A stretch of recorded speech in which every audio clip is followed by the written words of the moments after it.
Olá, eu sou Gabriel Mochalon.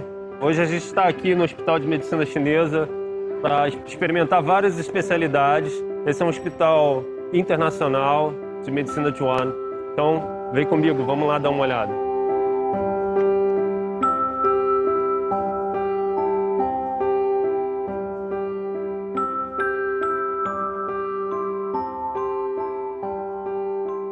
Eu tenho uma história com a cultura chinesa muito grande. Desde que eu era muito novo, eu comecei a me interessar por artes marciais. Também eu comecei a procurar a medicina chinesa. Também foi uma coisa que sempre me fascinou muito.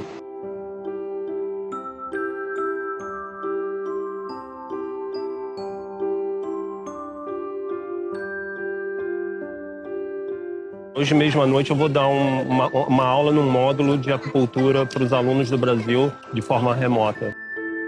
Lá no Brasil eu era professor também. Na minha casa, o segundo andar da minha casa, eu tinha um quarto de atendimento de acupuntura e um pequeno dojo de artes marciais.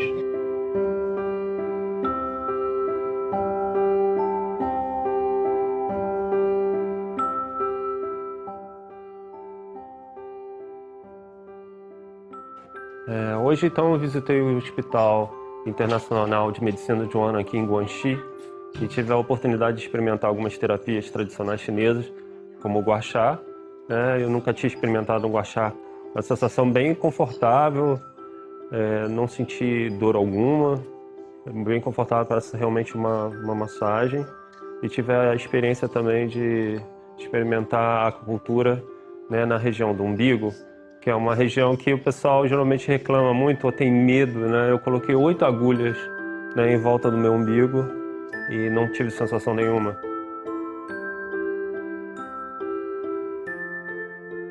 Quando eu cheguei aqui, no meu primeiro ano, eu acabei conhecendo o meu mestre. Porque, assim, o meu primeiro ano foi muito difícil aqui, de adaptação, Mas ele me ajudou muito. E a gente começou a treinar muito, eu comecei a aprender muita coisa com ele. E a gente está até hoje. Hoje eu estou ajudando ele como instrutor. Eu fui introduzido ao Miaodao, a espada de duas mãos, que a gente no Brasil não tem. Formas também que eu não conhecia no Brasil. O Kung Fu chinês ele é tão vasto. Isso que me fascina. Você está sempre aprendendo, sempre conhecendo coisas novas. E a gente teve uma filha aqui na China e ela nasceu aqui, ela é chinesa, quer criar raiz no local. Fiz muitas amizades aqui, tenho muitos amigos aqui em Nanning. As pessoas aqui são muito receptivas, igual no Brasil. Eu estou muito feliz com a minha vida aqui.